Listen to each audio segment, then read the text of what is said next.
Hello, everybody. Thank you so much for joining us. I am Katie Bain. I'm the senior music correspondent at Billboard, and we're really excited to talk to you today about this study. There's much to discuss. But first, I would love to introduce these formidable women on stage and just give you some of their backgrounds so you know where we're coming from. Andrea Gleason is the Chief Executive Officer of TuneCore and a leading innovator in the music industry, for real, drawing on years of experience as an e-commerce pioneer in the retail industry. She joined TuneCore in 2015 as a member of the senior leadership team and rose to CEO in 2021. Gleason has helped build TuneCore into one of the most dynamic and innovative companies in the independent music space. She's also a fierce advocate for gender equality in the music industry, commissioning the annual study Be the Change, Gender Equity in Music, to identify why independent, female, and gender-expansive creators remain underrepresented in the music industry, and to raise awareness on their challenges and provide actionable insights and how to combat them. And this year, Andrea was included in Billboard's Power 100 list, and since 2021 has been included in multiple Billboard Power lists, including Billboard Women in Music, Indie Power Players, and International Power Players. In 2022, she was also named International Woman of the Year. Yeah, big deal, big deal.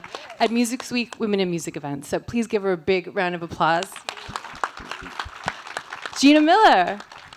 Gina Waters Miller is the CEO of Waters Edge Entertainment and a musician, educator, entrepreneur, and industry executive. Waters Edge Entertainment is a boutique agency specializing in talent management, consulting, leadership coaching, and experiential learning for corporate leaders. Miller serves as the secretary of the Recording Academy's Nashville chapter and vice president of Nashville Music Equality. Her leadership has earned recognition from Billboard's Women in Music in 2018 and 2020, Nashville Business Journal's Women of Influence in 2021, and Gina is an alum of Leadership Music's class of 2022. In 2023, she was honored with the Music Business Association Presidential Award for Outstanding Executive Achievement. And in 2024, Miller was recognized by the National Museum of African American Music for her excellence in music and culture. She received the Presidential Lifetime Achievement Award from President Joe Biden for her volunteer service. Yeah, huge, thank you. And was elected commissioner of the Nashville Music, Film, and Entertainment Commission, a member of Delta Sigma Theta Sorority, Inc., where she serves on the National Arts and Letters Commission. Miller uses everything she has, inspiring others, driving meaningful change, empowering the organization she serves, shaping the future of the industry, and cementing an enduring legacy in the community. Big round of applause for Gina. Yeah, that's big stuff. And last but certainly not least, Dr. Stacy Smith. I have the privilege of introducing one of the foremost disruptors of inequality in the entertainment industry. In music, her work has exposed the underrepresentation of women and racial ethnic groups that exist both in the recording studio and throughout the business, and has served as a driving force for change of greater equity across the industry. Dr. Smith is the founder of the USC Annenberg Inclusion Initiative, the leading think tank in the world studying diversity and inclusion in entertainment through original research and sponsored projects. She was also recently selected as a recipient of the James Irvine Foundation Leadership Awards, honoring trailblazers who are transforming California's future and advancing innovative solutions to the state's toughest challenges. Please give Dr. Smith a big round of applause. Yeah. So, with all that said, Dr. Smith is going to give us a run-through of the most recent study that came out, just last week or early this week? Yesterday. Fresh This is off the a fresh press. study, and she's going to break it down for us straight from the source. Yeah, don't worry. I'm a professor, but it's not bad. I'm going to talk a little bit about what we did and what we found, but it should go quick and not be too much like eating vegetables. However, before I begin, I just want to say we have had an amazing partnership on this study with TuneCore, and working with a leader from the top who cares about inclusion, makes all the difference in the world. So thank you for your support. Thank you for commissioning this study and doing work like this. And the study was led by Zoe Moore at the USC Annenberg Inclusion Initiative, having a partnership where one of our team members can align with one of the most powerful women in the industry is really extraordinary. So thank you. Thank you for all the work. Yeah. Go, Zoe. You have fans too. Okay, so let us tell you a little bit about what we did. At the Annenberg Inclusion Initiative, it's really important us to document change because everybody in the music business has been running around town with one phrase this last year in 2024. It's the year of the woman. I'm sorry to tell you, our data suggests that it is not the year of the woman in terms of artists, writers, producers, or when it comes to the executive ranks. And TuneCore came to us, I don't know, a little over a year ago or about a year ago, saying to us, would you like to update the study you did a couple of years ago in 2021 when we put it out, looking at who's in the executive ranks, who gets to participate when it comes to women and people of color. And so I just want to tell you briefly about what we did and what we found to frame the conversation we're going to have today with leaders in the industry that can shed light on maybe what's going on. Our central question in a lot of our work will come up in a second, but first let me frame what we did. We looked at over 2,700 executives, looking at who they are in terms of their identity, working in some of the most influential spaces in the music business. What we then did is, after we scoured who are executives, our unit of analysis, or what we're going to describe and explain, is going to be those individual executives at the VP level and above. So who are the decision makers? Who have resources? Who's held accountable for profit and loss spreadsheets? These are the people we're looking at because these are the folks that dictate or determine the composition of who gets to participate at the top in these organizations. We looked at their identities, VP and above, across 5 sectors. Those sectors are on the slide. They're not on the slide. Oh, do we have a different set of slides? Okay. Music groups, labels, publishing, streaming, and distribution. Those are the 5 major categories of individuals at the companies we looked at. And what we did for every single person, we're kind of thought of as a stalking organization. We found out everything about these people. We've spent months, so not only their gender identity, not only their racial or ethnic identity, but everything imaginable. So cautionary tale, don't put everything on the internet because people like us will find you. So we looked at over 100 companies. We're going to start with the top 37. These top questions. Okay, so let me just tell you something that happened before we keep going. My slides are different than the slides that are on the screen. So we're going to go with what's on the screen, but it's going to have to take me a second to just make sure that I'm in sync. I apologize in advance. So first, let's look at 77 music companies and how they're doing with their top executives. Now, this slide captures CEOs and presidents of companies, including record labels and subsidiaries. Now, I want to underscore 2 things that are really important here. Women at the top in those 77 companies, VP level and above, are only 15.6% of executives. 15.6. Underrepresented folks are only 17.8. Now, the last time I checked, women represent over 50% of the population. Secondly, people of color in the United States represent over 40% of the population. These numbers are not good by that standard. Secondly, a lot of folks in this industry made noise about wanting to see change for women and people of color, particularly around George Floyd. If we look at differences from 2021, there has been no significant change for women in the executive ranks and people of color in the executive ranks since the last time we did this study.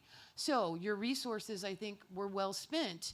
Despite all the fanfare and what people are saying where there's been change, our data reveal there has not been. That was the first set of findings. So now let's turn to the second set of findings in the investigation.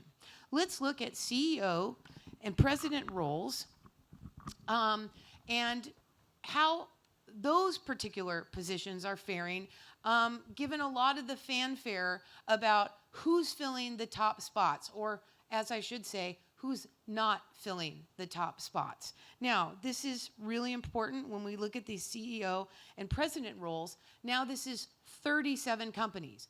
These are 37 companies that these are the highest people. No subsidiaries, no holdings. This is the most senior folks in the industry. Only 13.2% are women in comparison to 2021. Absolutely no change.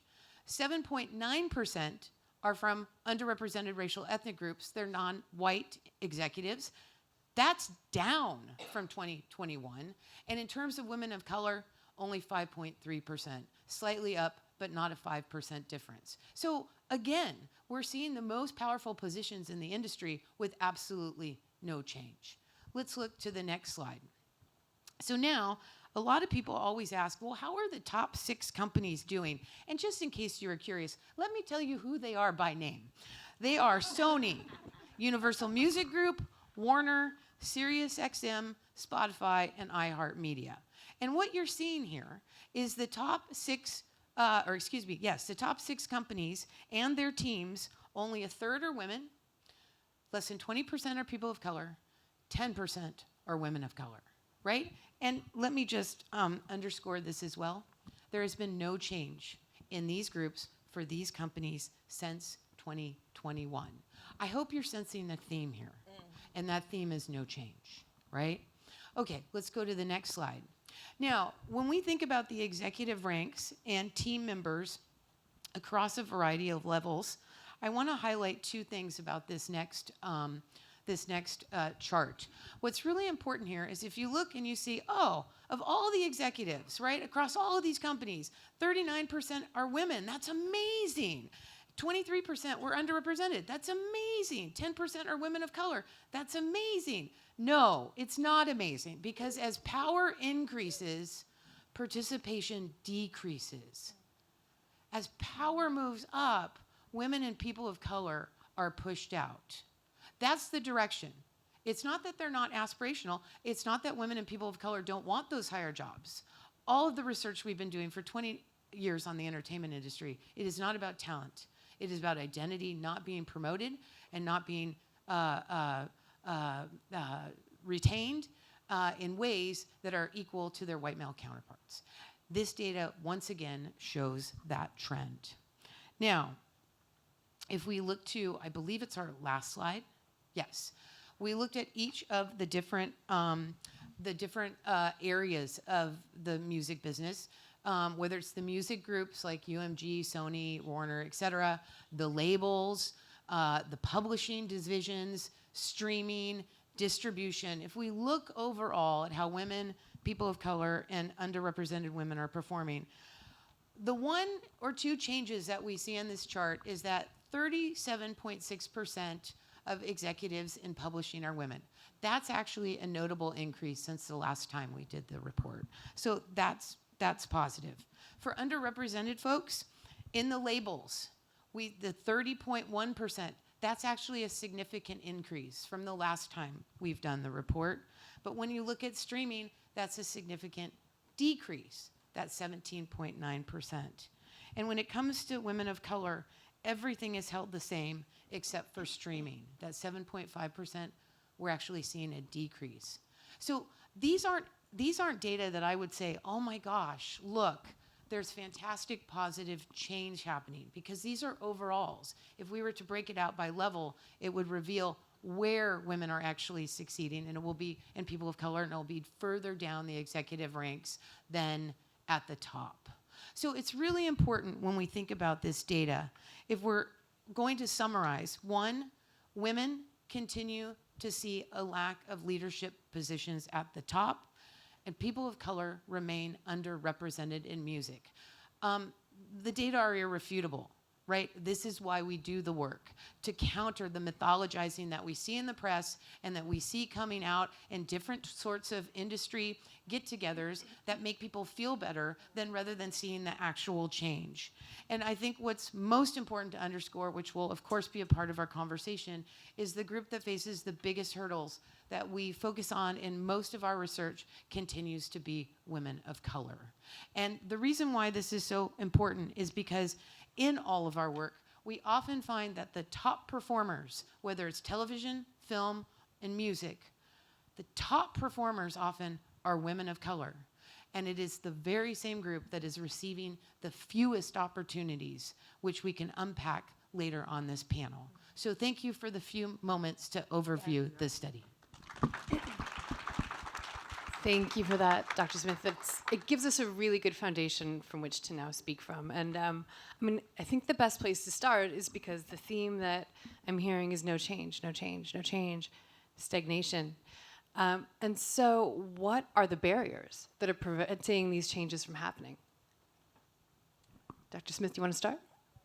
Well, Oh, please, I think please, the yes. obvious thing is just the lack of willingness from leadership. I mean, it takes leadership at the top to make significant change like what we're seeing here happen, right? And I think that oftentimes, at least my experience has been over my entire career really, is that HR, you have an HR structure, you have a board, and it really takes CEOs like Andrea to push for what needs to really happen. And so I'm going to bet every time on the lack of what we see as progress is because we are also lacking real leadership that's not afraid to be bold, that's not afraid to be willing, and really not afraid to just take a stand for what's necessary and ultimately what's right.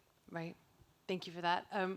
Andrea, being the rare female CEO, you're hanging out in these spaces. What are you seeing and what's your hypothesis? Yeah, so it was interesting that you mentioned George Floyd, and then suddenly every major company had a head of DEI, right? And now they're all gone, too. Like, it came and went. And I've been thinking a lot about this because we thought about hiring that role, but then decided that we would internalize it into our actual, how we run business. Instead of making somebody dedicated to it. Because the challenge with that is that exactly what you said, Gina, is that somebody who has all the ideas but not the authority to implement is not able to actually drive it. And number one, what do I think? I think you need to understand the value of this. Why is it important? Why does representation matter? Number one, you want to mirror the communities you serve. How are you going to understand? Women are now they're out. They represent a larger percentage of the stream rates, like in pop. Where there's some great, to your point, there's been some great progress because women are on the rise in what's being listened to. But who better to understand women than women on the executive ranks too? So we're not mirroring what's happening with what the listeners are listening to for the artists that are actually driving music that is really the sounds of our culture right now. And then second, I would say to your point, the population. And so you do have to make sure you understand. You need to make sure you understand your consumer and mirror that in your teams. So that's number one. And there's an amazing McKinsey study that is put out that's called Diversity Matters Even More. And then the last time they updated it was 2023. They do it about every 3 years. And they showed, because they measured the results of companies and with the who is in the leadership ranks of those organizations, and they found that companies that have more diversity at the top from gender and from racial and ethnic diversity outperform their less diverse peers by 39%. Yeah. And which is what you're saying about like all of the companies that are really leading in entertainment right now, like Black women are leading. And so you have to understand the value. As a leader, why is this important? If you don't understand the value of mirroring your communities, maybe you're a little motivated about outperforming your competitors. I mean, that might be a good reason. So I think number one, you have to understand the value. Why is this important? And then as a leader, you then can't like cipher it off to HR. Yeah. You have to build it into how you run business, and it's small changes. of the things that you are already doing, but doing it more thoughtfully. For us, some practical things that we did, and just to speak to my numbers, for my organization, in the executive ranks, we are 50-50. So we have hit that. As a total organization, we are at 44% representation across the whole company. For TuneCore, we have over 300 employees.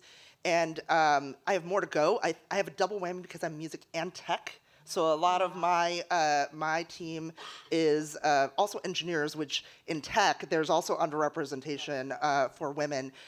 We have more work to do on representation for people of color. In my executive team, we're now at 27% for people of color, but we have more to go, to your point, about 40%. But how are we making that change is in our hiring practices. We just make sure we fill the pool of candidates with qualified candidates, and we slow down the recruiting process to make sure we have representation. And then at the end of the process, we make sure we hire the best candidate. Always, and it's always made with that decision, because you want to fill the role for the best person for the job. But this gives the opportunity to make sure we remove that bias, we remove just any other factors, because it's easy to go to your network. Right? But if the network is filled with a lot of white men, then how are you going to start to make that change? And so you need to just slow down the process and go to more unconventional ways to recruit, and make sure that you're building up that pipeline. So just to kind of give a little practicality of how you can do that. Yeah. And that actually really is the way to do it, right? You make sure that who you're going to interview, the pool represents the communities that you serve. Yes. That's the first hurdle. Then the second hurdle is you make sure you have criteria, and you apply that criteria equally across every single candidate, because you have to then remove who might you feel similar to, or who makes you feel more comfortable. Because people who make you feel comfortable, you think, oh my gosh, this is it, this is the person. It's actually the person who makes you feel uncomfortable. That is probably the person you want to hire. And so criteria helps eliminate those feelings that come up. The other aspect that I think is important too is, I was just in an elevator, a few minutes ago with a guy who happened to be a pilot. And we were talking about safety. And we know that the news can set an agenda about safety that creates fear that really doesn't match data. And that's what's happening right now with flights and with pilots and whatnot. And so we were talking about that. It was really interesting. But it's the same thing in this situation. Society has fed us what a leader looks like. And there's about 50 years of research that people have a mental template that when they think manager, they think CEO, they think president, they think male. And we see that in entertainment spaces as well. And so part of this process is countering that natural bias that you see when it's Fortune 500, when it's a CEO on a television show, that all have a homogeneous look. They all look exactly the same. And the one thing that's really exciting is that when you think about the community and you try to counter the biases in who's interviewed, the criteria you use, to reduce that point of view, that bias that we cognitively hold, when you think about Gen Z or Gen Alpha and what their tastes and sensibilities are, that is the place where it's so exciting. Like, people of color dominate the charts. So to not have people of color in the executive ranks is just essentially shooting yourself in the foot, 100%. Right? And secondly, those generations, 77 million people voted for what we have in the White House right now. Last time I checked, there's 350 million people in the United States. That's just in the United States. And those people want women and people of color on the airwaves, on the radio stations, streaming, what you're downloading, etc. So the disconnect is, from a business perspective, ridiculous. Absolutely ridiculous. I'm still so curious what's driving the disconnect, because as you're saying, it really seems like an easy correlation of if you have more diversity in your business will be more successful and more profitable.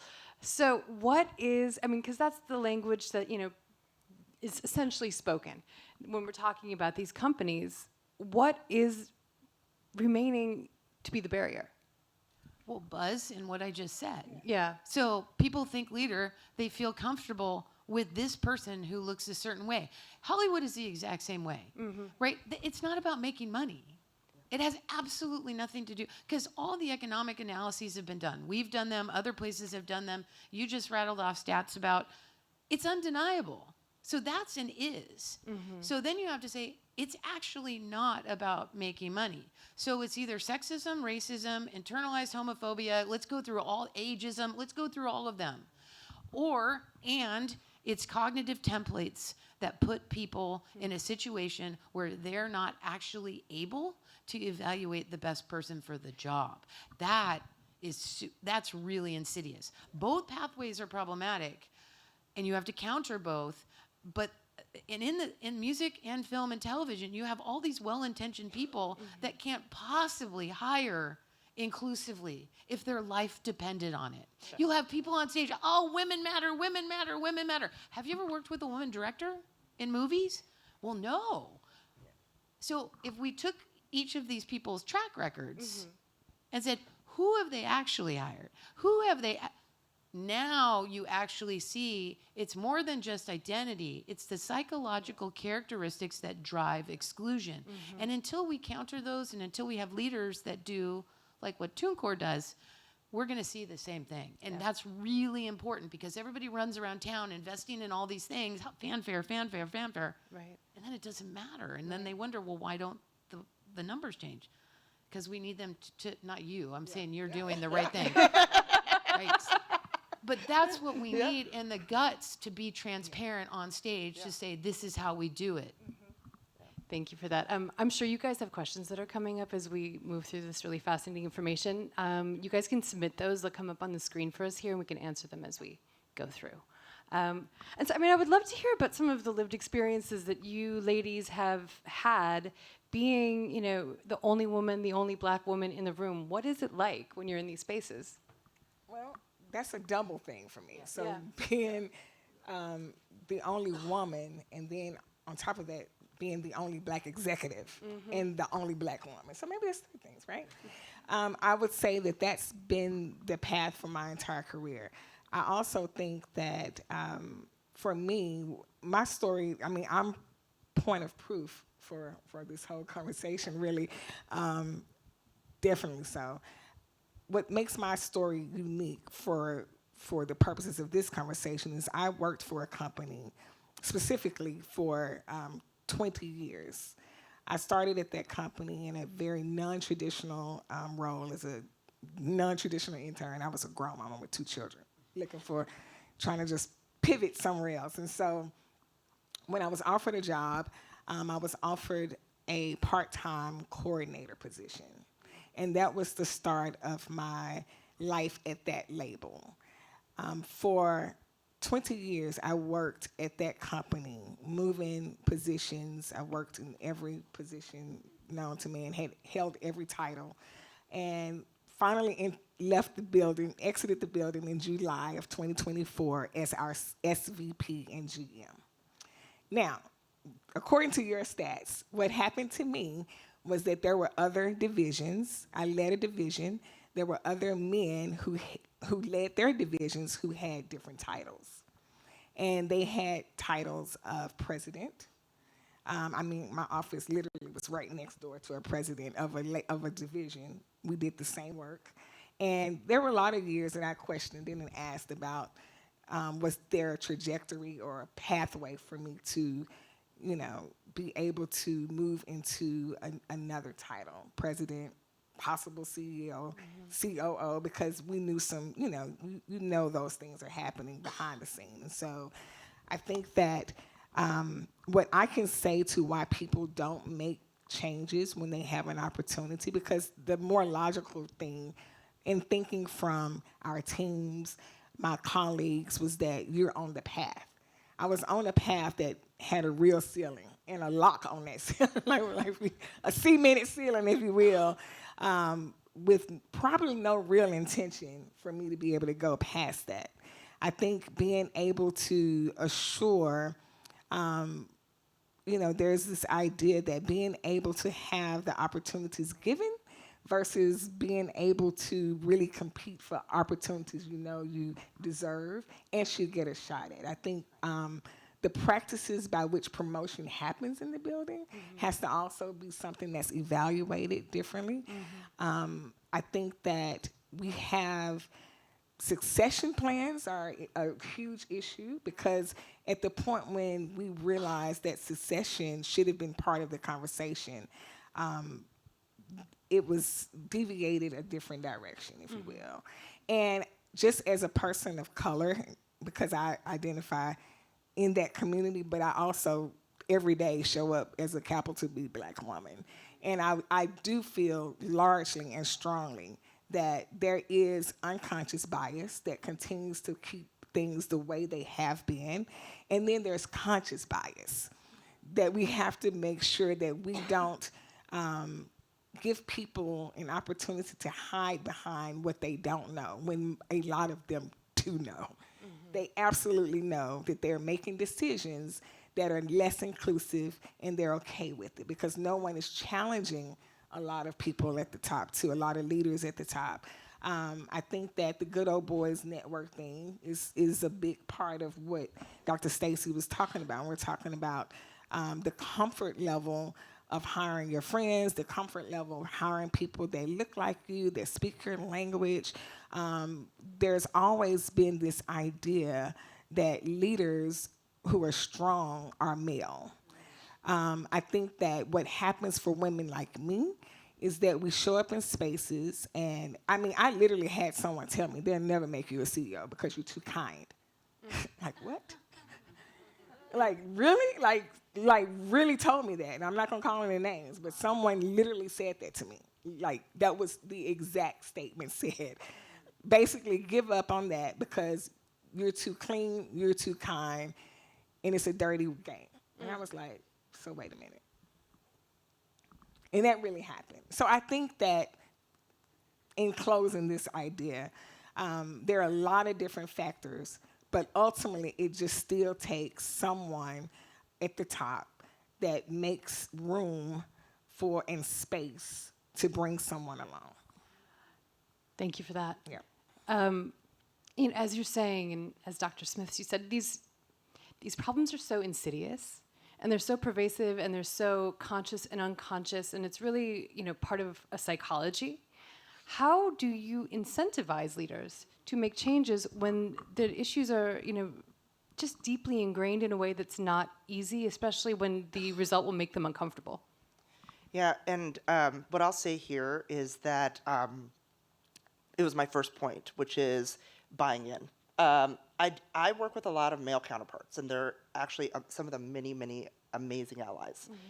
But so we do a second study that we sponsor that's called Be the Change, which actually goes into a little bit of the why is this happening. And the report, it came out last year, the latest version, and for me, the most telling thing that answers that question is that when both men and because men answer this survey as well. So we survey both men and women. It's over 4,000 respondents. And we asked them, do you feel that the music industry is discriminative on gender?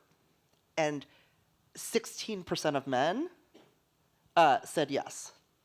So only 16. Yeah. Meanwhile, 50% of women that responded said yes. So there's a huge perception gap. Because maybe to men it means, hey, you sponsor women in music at Billboard Awards. I'm doing X, Y, and Z. To sponsor initiatives. But at the end of the day, are those things that you are doing? Do they really matter? Are they driving the impact? And this is where the biggest advice that I give to men that ask me about, well, it's not moving the needle. What should we do? So the first thing is you need to listen. You need to ask questions to the groups that are underrepresented in your organization, because you are coming at it thinking you know how to solve it, but you don't. Right now, and I still have to do this, even as a female leader. Like every leader needs to do this, no matter what. You have to ask questions of your teams. We just did every year we do a Your Voice survey to ask our temperature check on our teams on how they're doing, would they stay with the company, would you, the net promoter score, would you recommend working here? And women scored significantly lower than their male counterparts at my company, led by a woman. And so I don't even want to pretend to understand why that's happening. We're spending time with our teams to understand that. Yep. And you have to make sure that you're not going to solutions that are not going to drive the impact. Right. Yeah, I love all that because, again, it echoes this idea that you have to be willing to make yourself a bit uncomfortable because you're going to get feedback that you don't want to hear and that's going to make you to force you to make changes that might be inevitably uncomfortable for you but ultimately beneficial. Yeah. There's a question on the screen that I was also wondering as well. Where'd it go? From Alex. Anecdotally, do you have any good examples of how diverse executive teams make better decisions on behalf of artists and listeners? Yeah. We run a lot of campaigns at TuneCore. Mm-hmm. And if you don't understand those communities, you really can't make sure that they're going to land. We just are implementing kind of a new program at TuneCore right now, and we hired a team member to run the hip hop division for it that was a part of hip hop community. And I go into those meetings and we go together, and I come from a business angle, but I don't understand everything that is, kind of a part of hip hop culture. And he adds a lot of value because he can talk the language. It helps me better understand what they're trying to do, so we can support our artists better. Mm-hmm. And I would never be able to do that work because I just don't have that experience. And you want to make sure, again, that you're just hiring the team around you that are representing your communities and the artists you serve. And if you don't do that, you're gonna misread, misunderstand, not know, and there's no way I'm gonna be able to know everything. I need to rely on my team to know these things. True, and I'm gonna make it just give a super plain example. Sometimes it shows up in big ways and big decisions like branding, perhaps for what you're talking about, imaging. But then the other details where it shows up is when artists show up. When artists show up and they're in compromised scenarios and you're wondering who did that. Whether it's makeup. I've seen I could name actresses and actors and artists who show up and you can tell their makeup is not their complexion. Something as simple as that. You're like, who was not on the team that didn't think to get somebody to make sure that they didn't show up looking orange or some other shade that they are not? That's a thing that someone misses every single time. Time and time again that happens. Something as small as that. It seems like such a minor detail. And then for artists who have teams, I also manage. So when we speak up, you're also looked at as problematic or troublesome. But who wants their artists to show up not being best reflected of who they are? And it looks like that sometimes. It looks like the hair choices that are being made on set. You're like, okay, who did that? Well, that's because they did not have the right people working in those roles that are aligned with who the talent is. And so we see it in award shows, so it's probably another good example I could just think right offhand that could resonate with everyone else. It's like, well, who picked these people to do these songs? Like, right now, I think that there have been a few significant deaths in R&B right now, and there are probably a lot of different tributes, and people are already wondering, like, make sure you get it right. And sometimes the not getting it right is because the wrong people are making the decisions about who shows up to deliver such things. So those are just another example, I think. Yeah, another example, if you think about artists on the charts, right? Every year we look at performers, songwriters, and producers by gender and race, ethnicity. And it's unbelievable how few women work as songwriters in this industry, right? And then you have to ask why, right? Like, why are women who are performers, who maybe aren't songwriters themselves or maybe dabble, how is it that they primarily write with men? Who's responsible for that? Like, who on their team says, here are the people you might want to consider either producing or writing with? And how do those lists look? Well, I'll tell you how they look. We have looked since 2012 at the proportion of women songwriters. They clunk in at about, 17, 18% on a good year. There's been very little change over time, maybe 5%. But the issue with this is, if you look across all of the songs that we've evaluated, which is what, 1,100 at this point? How many? 1,800. 20% of them are written, 20% of those songs, the songwriters are 9 guys that happen to be white Swedes, most of them.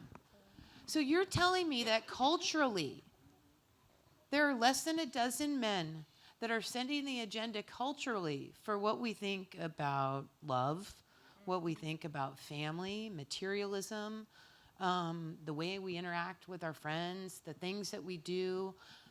But let me go back to my original statement. Who gives those young artists, here's the list of people? Those songwriters are fed people to work with that will make them successful. Why do they all look the same way by gender and race, ethnicity? So it's really about, if you want to reach and connect with the audience, I mean, if I had young kids, I'd be really frustrated. Like, this is unbelievable. I'm telling young girls that it's okay to have a male-centric, white male-centric view of all of those things through lyrics.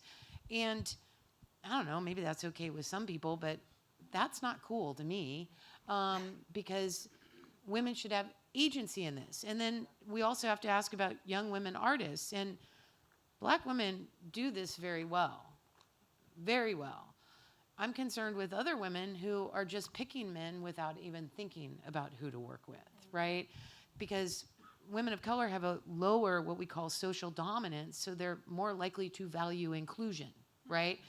So we have to help artists understand that they need to say, I want a list of songwriters that matches the world that we live in.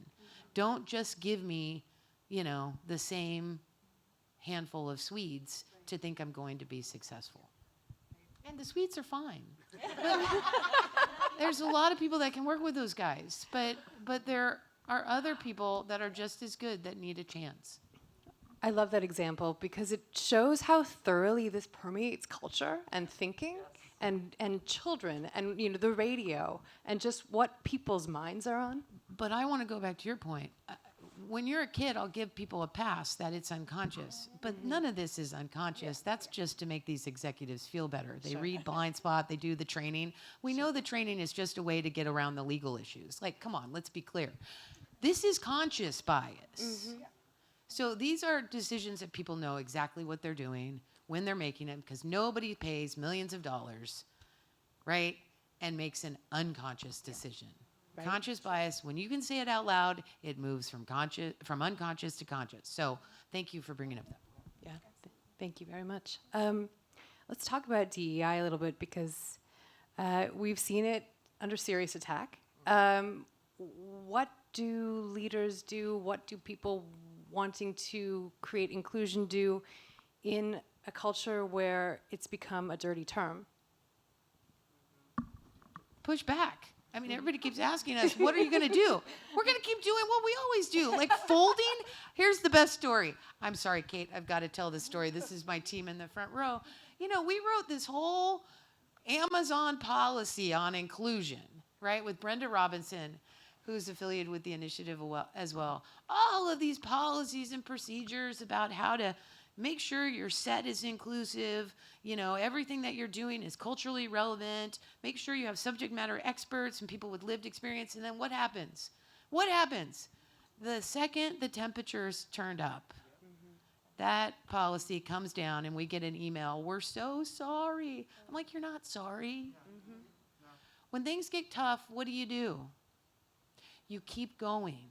You get louder, right? Like, it's just what you do. Like, because do you care about people? Like, are you a human? Are you a human? Are we humans? Do we have feelings? Do we have aspirations? That's what this is about. It's just a framing and a rhetoric to demonize people who understand what it's like to be excluded. Do you know that the research on exclusion, when people are excluded, they process that as physical pain. Physical pain then can lead to a whole series of health consequences. So the fact that the people on this panel will continue to lean into caring about others and ensuring talent is recognized, who cares about the nonsense? The consumer will win.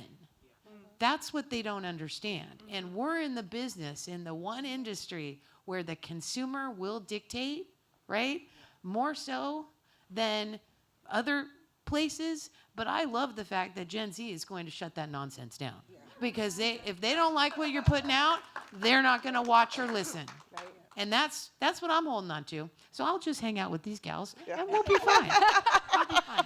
Thank you for that. That gave me goosebumps. That's really And I'd love to build on that a little bit, because I think that, again, going back to the point I made earlier about how everybody put in a head of DEI, I mean, how are you implementing this? Right. And how you do it really, really matters. And what's coming under attack, to go straight for it, is bad implementation of DEI. And again, around the tokenism, like, I would never, ever, ever wanted to get into this role just because I was a woman. Right. That is like, if that happened, then it's a disservice to me. It's a disservice to the company. It's a disservice to my teams. And that is the opposite of what any of us want. We want to get there because we are qualified. But this is the important differentiation. I don't want to work twice as hard as my male peer. That's right. Yeah. Or get paid half as much. And that's a real problem too, because in the Be the Change study that we did, that was another really, really key finding, is that women often find out they are 2 times more likely to be paid less than their peer, their male peer. So it happens. Listen, I can tell you, I had a colleague who was working at the same company I was, and he was our then SVP and GM. When he left, then there became the whole thing of, is this going to be an automatic promotion for you? It was not an automatic promotion for me. I called him and told him I was thinking about it, but I wanted to know, and I will suggest this, like, ask your peers about money. And if they're not comfortable telling you exactly what they make, because most might not be, ask them to give you a range of where you should be, so you'll know how to arm yourself in going into these conversations. What I can tell you that I know for a fact is that when I moved into that role, I made $30,000 to $35,000 less than he did when he started in that role, and it really never improved. And so, but these are the kind of things that have to happen when you know, at some point, when you get an idea of what other people around you are making, who are working in the exact same roles, whose P&Ls reflect very similar profits. It's a very difficult ask to still show up in your most authentic and best self every day. But, you know, you continue to do the work because, one, I'm just proud of the work that I've been able to do. But this question here, I think Hannah is asking, what is your advice for young women trying to break into the music industry, specifically the business operations side of things? One of the things I would say, put yourself in the way. Find someone in that organization at every level, because you also, while you're trying to roll up, and find someone who's higher than you, who's been where you want to go, to ask questions, to see if they'll mentor you, ultimately sponsor you, then you also have a responsibility to lift while you're climbing. So find somebody who's not taking the path that you've taken and advise them as you go. Talk to them as you grow. Mentor them as you're looking to be mentored. I think that is the most powerful exchange that we have that we can do with what we have and who we are at every level. Now, it gets interesting because sometimes I found that everybody doesn't want to commit to how they define mentor is interesting. I would say if you find someone that you identify with and they don't have a lot of time, you don't need a lot of time. take whatever time they're willing to give you. But I will say that the music industry and the entertainment industry is the largest +1 paradigm that we know about. That's true. Everybody wants a +1. Yeah. I've been guilty of it this week alone. Someone's invited me to 30 things, and I was like, I got a +1. We do +1s and all the fun activations, but we do not take enough time to +1 how we help someone get from one step to the very next step. And so if we leave this room with nothing else but an idea that you have to see people, see them for, listen, this is a double masterclass because I was invited to be a part of this conversation because I've been seen. And so we have to see people where they are, beyond where they are. Get to know someone. If you've been working at a company for more than 1 or 2 years and you don't know people who are underneath you and you haven't made connections with people who are somewhere where you haven't been yet, that is not a flex. And for sure, if you've been somewhere 20 years or 15 years and haven't taken the time to spend to help pour into someone, to encourage them, to inspire them, that's not a flex either. So what we can do internally in our buildings, I think, is take the time to do that. And then outside of the buildings, I would encourage every young woman. But let me say this too. I had one person along the way who asked me, what did I not know that I needed to know? And I said, in a management level role, I wanted to understand P&Ls. I needed to know how they work, what to do, because a lot of us were managing teams and managing budgets that we never got to participate in how we got to the budget. And I also realized as I was searching jobs, because you should be actively looking, even if you're not looking, so you understand what's happening around you.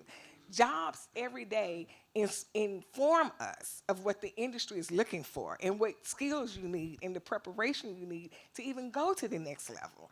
And so while I was not looking for a job, what I did realize, if I was ever going to get to another level, I needed to know P&L management or in heaven forbid, actually manage a P&L.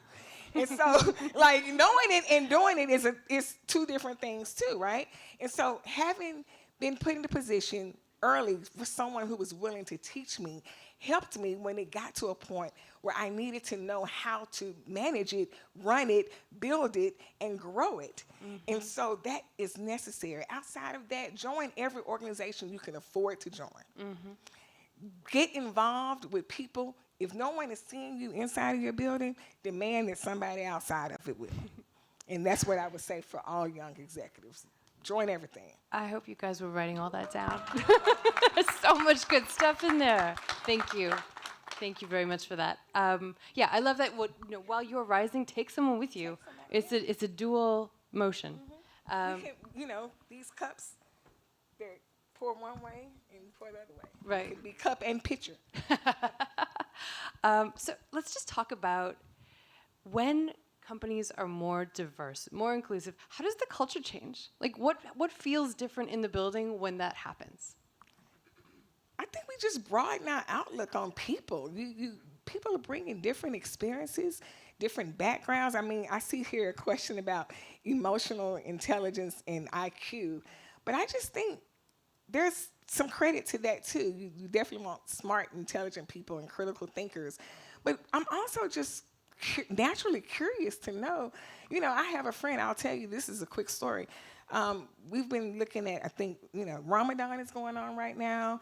And when I celebrate Easter and we come into Jewish holidays, being informed just so you can be appropriate with your colleagues shows that you care. If you can care about the people who you're working next to, there's a good chance that then you can care about the consumers that you're serving. And it takes being that granular about what someone's difference is that comes to the table that's important.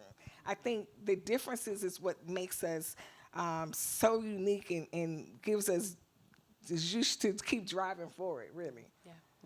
And how does that translate into a broader impact it has on the company? It brings more innovative ideas Yes, absolutely. to the table. People of different backgrounds. I was just speaking to a partner of ours who's a white male, and he was talking about just yesterday how they recently brought in a woman who came from a completely different vertical. And he has personally experienced just the complementary nature of that. Both as her approach to sales was different than his, and she wasn't trying to be him, and also she had this whole other worldview that complemented in such a meaningful way. So it's diversity on multiple spectrums makes you better, Right. makes you a lot better. Right. It also, like you were mentioning, I am at the top of the Annenberg Inclusion Initiative. I'm the founder, and our entire team tips women, people of color, the LGBTQ plus community. I mean, we tip. You can't go anywhere in Los Angeles without running into a woman or a person of color, right? Like, and so if my team doesn't reflect the world we live in, we'd have a real problem. But the things I learn every day, it might be Gen Z logo, like bet or no cap or slay, right? Things that I typically wouldn't say. Who's canceled?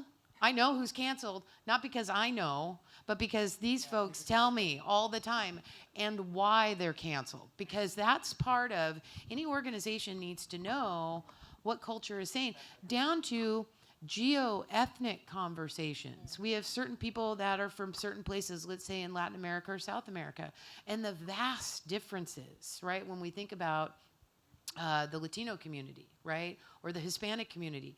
And so it gives you a cultural nuance that you have to have, so that when I walk into a classroom, I am more informed, because the people around me are having really important conversations about what's important to them, and how I am completely out of touch, like completely out of touch.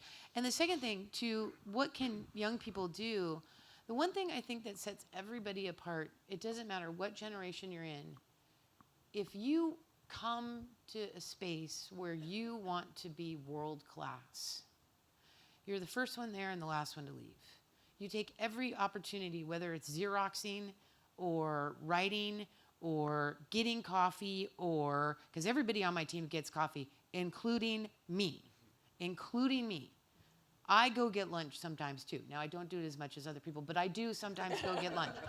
But, and I heard this from somebody else, this idea of being world class, we often don't see that. You see it in the classroom because you can see who gets an A, right? You're reading the essays, but really that perspective of, I want to be a sponge and absorb everything I can while I'm here and work hard, that is really something that's important. And those people get noticed. And so when those people come and say, I think I need to be paid more, it's really undeniable, right? Like, you have a whole different mindset because you've been watching, right? So that idea, and I wish I could remember the gal who talked about it at a conference that I heard, she's now some superstar globally, right? But she started making copies, and her dad always told her, be world class. And she was a woman of color, if I remember correctly. So we see that.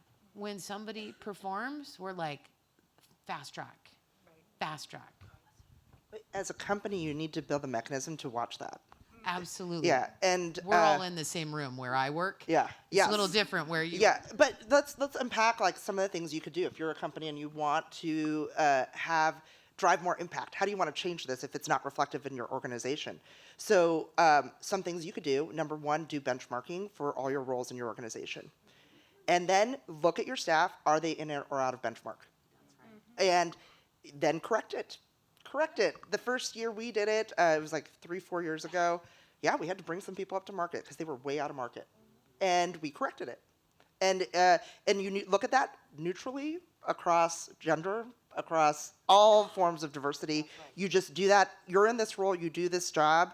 You need to be in this range. You're not in that range, then we need to correct that. And you've got to be just like stick to that. And yeah, you have to sometimes take a budget hit because you were out of band and you need to correct it. But that's how you avoid what you were experiencing. And so that's number one. Number two, you need to build a succession planning process in your organization. And we do this every year. We actually do, all of the departments will go out and do plot their whole team where they sit on the 9-box every year. And we understand who is doing their job, because doing your job is great. That's awesome. Like, you are at your level that you should be for your role.